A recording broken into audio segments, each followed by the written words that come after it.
Hello tout le monde, on se retrouve aujourd'hui dans une nouvelle vidéo où je vais présenter ma routine pour les cheveux. L'objectif de cette vidéo c'est pour vous présenter les produits que j'utilise de manière un petit peu plus animée sans vous dire voilà moi j'utilise ça. Non. Déjà pour expliquer avant de commencer, je me lave les cheveux à peu près tous les 4, 5 voire 6 jours, j'essaie de tenir le plus longtemps possible. Là en ce moment je ne sors pas beaucoup vu que nous sommes un peu confinés, du coup j'essaie de me les laver une fois par semaine. Personnellement j'ai pas le cheveu qui graisse extrêmement vite parce que je les ai toujours habitués à les laver uniquement 1 à 2 fois par semaine. Par exemple ça fait 4 jours que je les ai pas lavés et je mets pas de shampoing sec et ça se voit pas tant que ça. Alors un petit peu au niveau de mes 2 mèches de devant parce que forcément elles sont plus courtes, elles sont très souvent devant mon visage, du coup elles graissent relativement vite. Mais c'est pas dramatique. Là le but avec mes cheveux c'est vraiment de les laisser pousser au maximum parce que je regrette énormément de les avoir coupés pour être très honnête avec vous. C'est quelque chose que j'aurais pas dû faire, c'était marrant au début et encore même dès le début j'étais vraiment pas convaincue. C'est joli, ça me va on va dire, mais c'est pas du tout ce qui me va le mieux. Je trouve qu'avec les cheveux longs je suis bien plus belle. En plus de ça c'est vraiment plus ma personnalité avec les cheveux longs, je me sens vraiment Alison. Là c'est une version de moi qui a 50 ans donc j'apprécie pas de ouf. Donc j'essaye malgré le fait que je les ai décolorés en rentrant de Taïwan pour avoir un blond assez uniforme.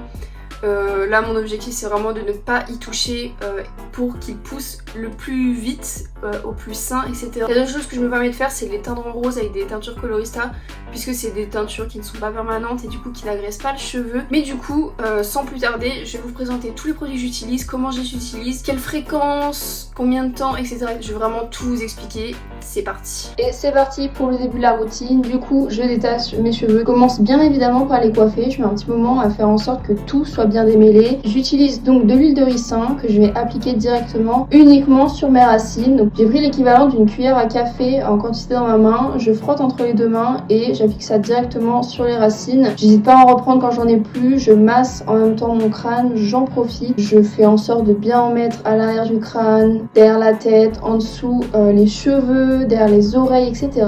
Je vais ensuite prendre mon huile de coco qui vient aussi de chez Aromazone. Je prends l'équivalent d'une cuillère à café dans mes mains et frotter entre mes deux mains puisque là à ce moment-là l'huile de coco était solide vu qu'il faisait trop froid. Et du coup j'applique ça uniquement sur mes longueurs et mes pointes. J'insiste bien, j'applique bien et je vais finir du coup par attacher les cheveux pour passer la journée comme ça, donc avec une petite pince.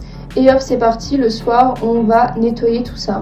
Et nous voici le soir. Du coup en premier shampoing j'utilise un shampoing DOP à l'amande. J'utilise ce shampoing là parce que c'est pas le shampoing qui va rester sur mes cheveux, parce que je fais un deuxième shampoing. Le shampoing qui va être important ça va être le shampoing à l'huile de ricin de la gamme Arganicar. Donc ça pour le coup je vais en mettre uniquement sur mes racines encore une fois, et je vais utiliser l'après-shampoing de la même gamme sur mes longueurs et mes pointes. Le shampoing bleu je vais l'utiliser une fois par... Du coup après je vais appliquer mon masque aussi de la gamme Arganicar et je vais prendre une quantité suffisante pour appliquer sur mes longueurs et mes pointes.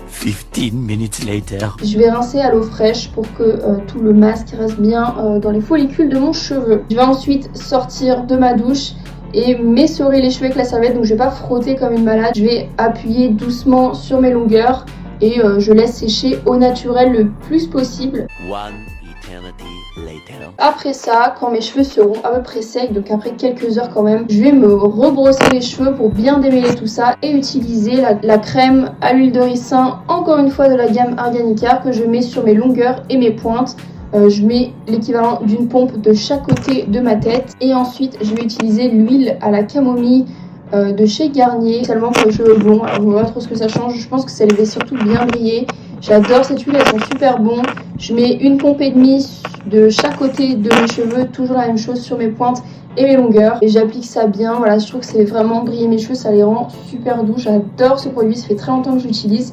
Et je vais un petit peu le faire remonter presque au niveau de mes racines, mais bien sûr je ne vais pas sur mes racines, histoire d'en avoir partout sur mes cheveux.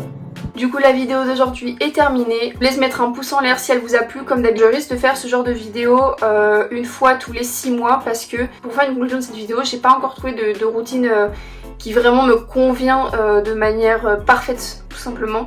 Du coup dans 6 mois je risque de revenir avec une autre vidéo, peut-être des produits différents, peut-être certains qui vont changer, peut-être non, on verra bien. Je vous laisse aussi me rejoindre sur mes réseaux sociaux où je suis très présente, surtout sur Twitter et Instagram. Je vous laisse mes identifiants juste là, c'est @AlisonMorel. Et de toute façon il y a tout le lien dans la barre d'infos, il y a aussi mon TikTok où je poste un peu de vidéos de mes dessins et ma chaîne Twitch qui va sûrement être active, je ne sais pas quand, mais sûrement un jour. Du coup c'est tout pour cette vidéo et je vous dis à bientôt dans une prochaine.